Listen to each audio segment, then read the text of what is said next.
des médicaments pour le rhume. Ouais. Va falloir faire du tri. C'est vrai? Bruno Toussaint est un ancien généraliste. Selon lui, ces médicaments seraient inefficaces, voire dangereux, à cause de leur composition.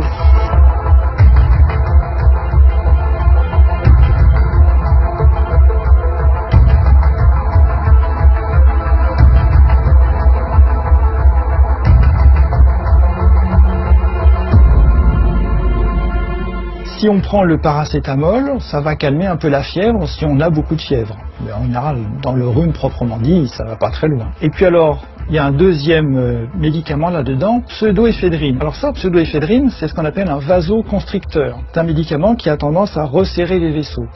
Alors ça diminue un peu les écoulements du nez et ça dégage un petit peu le nez. Ça fait pas des miracles, ça dure pas longtemps. Et puis surtout le problème bien sûr c'est que c'est pas spécifique du nez du tout. C'est un médicament en comprimé qui fait de l'effet sur l'ensemble du corps.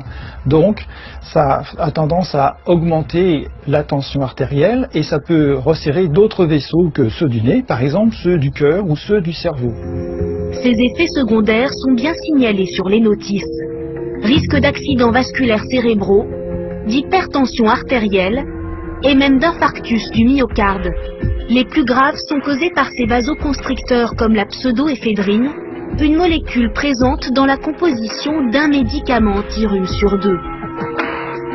Pour Bruno Toussaint, le verdict est sans appel. Tous ces médicaments composés là, contre le rhume, faut arrêter de s'en servir, faut les retirer du marché. Alors en attendant que les autorités prennent les mesures qui s'imposent, en pratique, il faut que les patients comprennent que c'est des médicaments qui ne rendent pas vraiment service, ils sont beaucoup trop dangereux pour les services qu'ils rendent.